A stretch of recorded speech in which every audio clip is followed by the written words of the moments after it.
বিসমিল্লাহির রহমানির রহিম। আসসালামু আলাইকুম ডিয়ার ভিউয়ার্স, আশা করছি সবাই ভালো আছেন, সুস্থ আছেন। আলহামদুলিল্লাহ আমিও ভালো আছি। এই শীতে আবারও আপনাদের জন্য নিয়ে এসেছি অনেক মজাদার একটি রেসিপি। আজকে আমি আপনাদেরকে হাঁস রান্না করে দেখাবো। তো আম্মু হাঁসটাকে ভালোভাবে বেছে নিচ্ছে। হাঁসটা ড্রেসিং করে আনা হয়েছে, তারপরেও কিন্তু হাঁসে প্রচুর পর, এগুলো ভালোভাবে বেছে নেওয়া হয়েছে। এটাকে এখন পুড়ে নেওয়া হয়েছে, কারণ হাঁস কিন্তু বাঁচতে খুবই ঝামেলা। তারপর এটাকে খুব সুন্দর করে কেটে নেওয়া হয়েছে।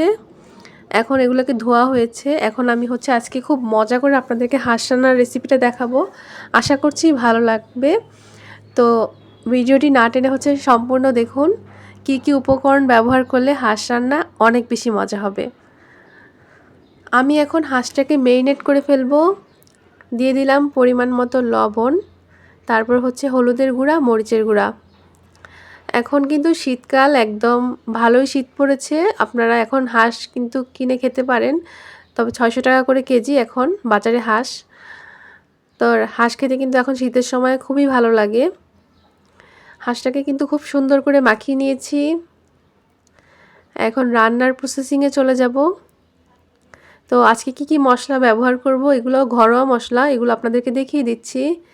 এখানে পেঁয়াজ বাটা আছে, আদা রসুন বাটা আছে, তারপরে এখানে এই দেখেন, এটা জিরা বাটা, তারপরে আছে আপনার কাঁচামরিচ বাটা, আর দারচিনি, এলাচ, এগুলো বাটা আছে।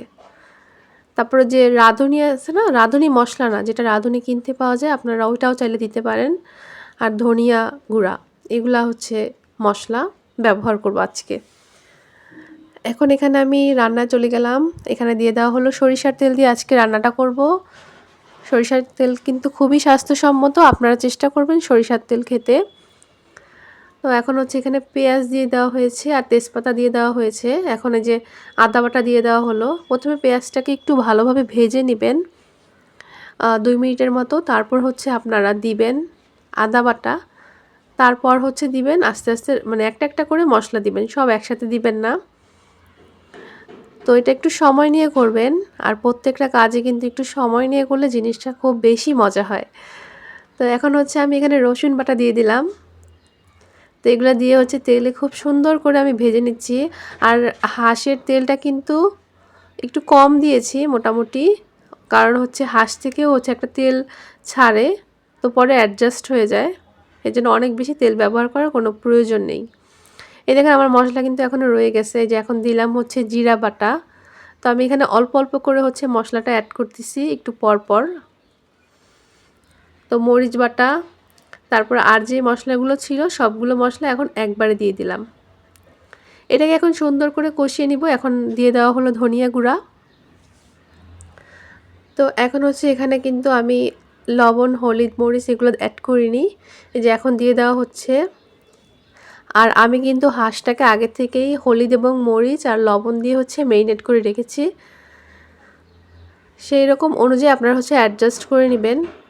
তো এখন আমি আবারও দিয়ে দিলাম মরিচের গুঁড়া। তো আপনারা একটু ঝাল কম বা বেশি খেতে পছন্দ করেন, সেই অনুযায়ী মরিচটা দিয়ে দেবেন। আমি কিন্তু এখানে কাঁচামরিচ বাটাও ব্যবহার করেছি। কাঁচামরিচ বাটাটা ব্যবহার করলে কিন্তু রান্নার টেস্টটা অনেক বেশি হয়। তো চেষ্টা করবেন যে কাঁচামরিচ বাটা ব্যবহার করতে।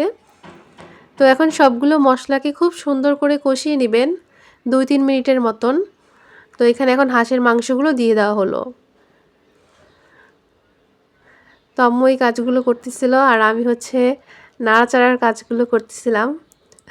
তারপর এখন আমি এগুলোকে সুন্দর করে কষিয়ে নিচ্ছি। এই দেখেন আমি কিন্তু এখানে কোনো পানি ব্যবহার করিনি। পানি কিন্তু নিজে নিজেই ছাড়বে। আপনারা একটু ঢাকনি দিয়ে ঢেকে দিবেন, 5 মিনিট ঢেকে দিলেই দেখবেন যে পানি বের হয়ে গেছে।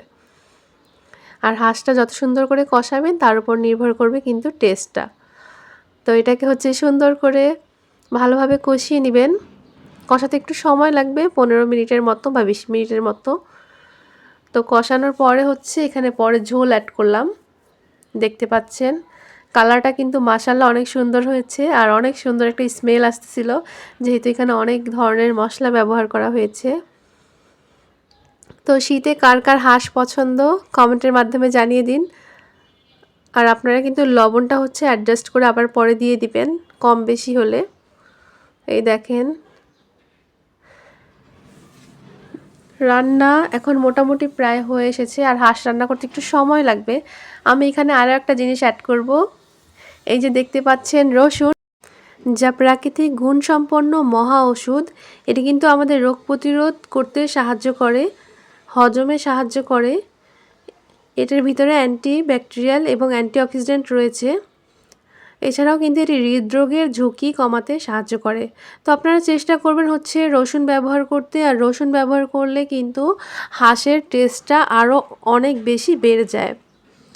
আর রসুনে যেহেতু অনেক ঔষধি গুণসম্পন্ন উপাদান রয়েছে, এই জন্য আপনারা রসুন খাওয়ার চেষ্টা করবেন। তো আজকে আমি এখানে রসুন দিয়ে হচ্ছে মাংসটা রান্না করব, একদম ভুনা ভুনা। তো এই মাংসটা খেতে কিন্তু আলহামদুলিল্লাহ অনেক বেশি মজা হয়েছিল। তো আপনারা বাসায় অবশ্যই ট্রাই করবেন আমার রেসিপিটি ফলো করে। আর আমার ভিডিওটি যদি ভালো লেগে থাকে অবশ্যই কিন্তু লাইক করবেন, আর কমেন্ট করতে ভুলবেন না, এবং সবার সাথে ভিডিওটি শেয়ার করবেন। তো আমি এখন গরম গরম হচ্ছে পোলাওর সাথে হচ্ছে খেতে চলে আসলাম, প্রচুর গরম। তো মাংসটা কিন্তু খুবই মজা হয়েছিল আলহামদুলিল্লাহ। এখানে আমি রান্নিয়ে নিয়েছি, তারপর হচ্ছে এই যে দেখেন মাংস নিচ্ছি, আর আজকে পোলাও রান্না করা হয়েছিল, পাশে হচ্ছে বেগুন ভাজা আরও আইটেম ছিল। সবাইকে অসংখ্য ধন্যবাদ।